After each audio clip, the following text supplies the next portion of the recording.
Hello friends, नमस्कार। मैं अतुल राय आज से एक नई इनिशिएटिव स्टार्ट कर रहा हूँ, क्लास 12th इकोनॉमिक्स। जैसा कि आपके बोर्ड के एग्ज़ाम्स नज़दीक आ रहे हैं, तो इसमें हम लोग बहुत समरी टाइप में, जिस टाइप में बहुत जल्दी से एक चैप्टर को कवर करने का प्रयास करेंगे। इसको आप 2-3 बार सुन लोगे तो आपको पूरी चीज़ें रिकॉल हो जाएंगी। ठीक है, तो चलो सबसे हम लोग रिवर्स ऑर्डर में हम लोग स्टार्ट करेंगे, लास्ट से फर्स्ट चैप्टर की तरफ आएंगे। ठीक है, तो हेडिंग है development experience in India. India में डेवलपमेंट कैसे हुआ, तो आप जानते हैं सबसे लैंडमार्क चीज़ क्या है इंडिया के डेवलपमेंट में, वो है 1990 का एलपीजी रिफॉर्म। ठीक है, चलो उसमें नहीं जाएंगे, उसमें भी हम बाद में पढ़ेंगे। सबसे पहली चीज़ क्या है, ह्यूमन डेवलपमेंट इंडेक्स। ठीक, तो ह्यूमन डेवलपमेंट इंडेक्स के बारे में देखो, इसमें दो तीन चीज़ हैं। पहला कह रहा है कि जो ह्यूमन डेवलपमेंट इंडेक्स में, इसमें इंडिया की रैंकिंग क्या है, चाइना की रैंकिंग क्या है, पाकिस्तान की रैंकिंग क्या है। ठीक है, फिर उसके बाद से लाइफ एक्सपेक्टेंसी की, मतलब जीवन की प्रत्याशा दर, लाइफ की एक्सपेक्टेंसी कब बढ़ेगी, जब वहाँ के लोगों के पास पैसा होगा। ठीक है, वहाँ पे पीस होगा, ऐसा ना हो कि वॉर चल रहा हो, सीरिया और ईरान इराक वाली सिचुएशन हो। ठीक है, दूसरी चीज़ क्या है कि उसमें वहाँ पे एक और चीज़ देखनी होगी कि पर कैपिटा इनकम कैसी है। ठीक है, अभी आप जानते हो कि नया कॉन्सेप्ट आया है कि हैप्पीनेस इंडेक्स भी निकाला जा रहा है कि लोग कितने खुश हैं। ऐसा तो नहीं है कि बहुत स्ट्रेस में लोग रह रहे हैं। ठीक है, तो फिर उसके बाद से कि जीडीपी पर कैपिटा, इसके मामले में कि चाइना की जीडीपी कितनी है पर कैपिटा के मामले में, इंडिया की, पाकिस्तान की। फिर इन्फेंट मोर्टेलिटी रेट, इससे भी हम क्या अंदाज़ा लगाते हैं कि वहाँ का जो मेडिकल इंफ्रास्ट्रक्चर है वो कैसा है, बढ़िया है या नहीं है। ठीक है, तो जैसे आप देखे होंगे कि डेवलप्ड कंट्री में, डेवलपिंग कंट्री में, जो अंडर डेवलप्ड कंट्री हैं, इन तीनों में कोविड के टाइम में लोगों के मरने की जो संख्या है वो अलग अलग रही।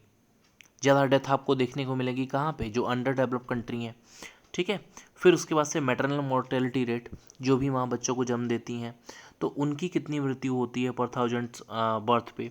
ठीक है, तो उसके मामले में क्या अवेयरनेस सोसाइटी में है कि नहीं है, इसके बारे में।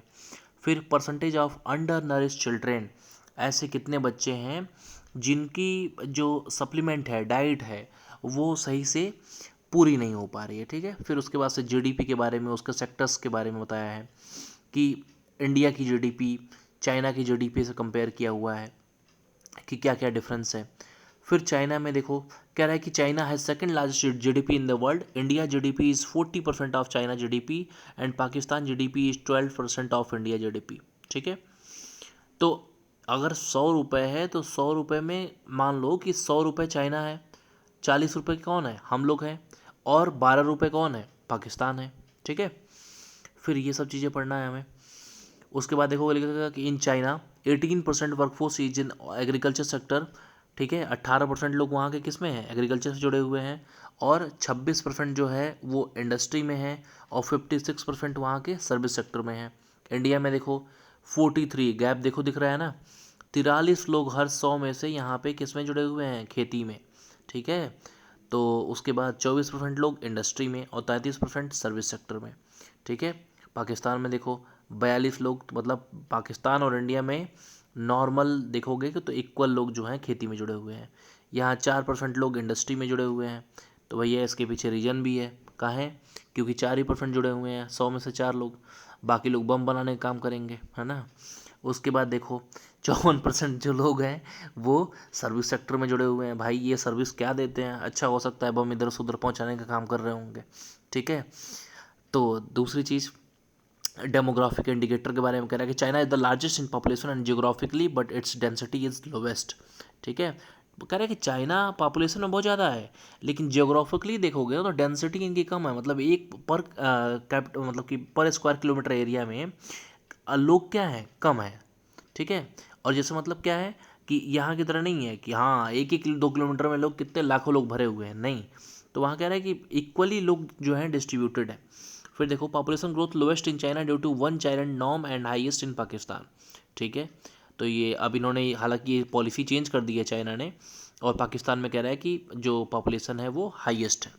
फिर fertility rate lowest in China and highest in Pakistan. तो फर्टिलिटी रेट क्या होता है कि एक कपल का कितने बच्चे हैं, ठीक है। तो जैसे आप जानते होंगे कि फर्टिलिटी रेट, रिप्लेसमेंट रेशियो 2.1 जो है वो रिप्लेसमेंट रेशियो है। तो पर जो मान लो कि एक जो मैरिड कपल है तो उनके कितने बच्चे हो रहे हैं, ठीक है। Sex ratio highest in Pakistan and lowest in China. तो सेक्स रेशियो जो है वो कहाँ पे, पाकिस्तान में हाईएस्ट देखने को मिल रहा है और चाइना में क्या है, तो जो लिंग अनुपात है वो आपको मतलब कि पर 1000 मेल पे फीमेल कितनी है, तो ये पाकिस्तान में ज़्यादा है और चाइना में सबसे कम है। Urbanisation highest in China and lowest in India. तो ऑब्वियस सी बात है। तो शहर जो है वो कहाँ मिलेंगे, बड़े बड़े शहर वो आपको स्काई स्क्रैपर्स बिल्डिंग्स जो होती हैं वो भी देखने को मिलेंगी आपको चाइना में, और इंडिया में क्या कम है। Regional and economic grouping. तो दो तीन चीज़ कह रहा है कि formed by countries to strengthen on economy because of process of globalisation. तो SAARC, European Union, Asia, ASEAN जो है, G20, ब्रिक्स, ये सारे ग्रुप क्यों बनाए गए, क्योंकि ये जो रीजनल और इकोनॉमिक ग्रुपिंग बनाने का ऑब्जेक्टिव ही ये है कि ये एक कंट्री दूसरे कंट्री की हेल्प करे और इनकी इकोनॉमी क्या हो और स्ट्रेंथन हो, डेवलपमेंट है, ठीक है। तो इस चैप्टर का यही मंत्र है। दूसरा देखो डेवलपमेंट पाथ, इनमें तीन चीज़ें पढ़नी है हमें कि इंडिया, चाइना और पाकिस्तान के बारे में क्या सिमिलरिटी है और क्या सारी चीज़ें हैं। तो सबसे पहले अपने बेटे के बारे में पढ़ लेते हैं, पाकिस्तान के बारे में।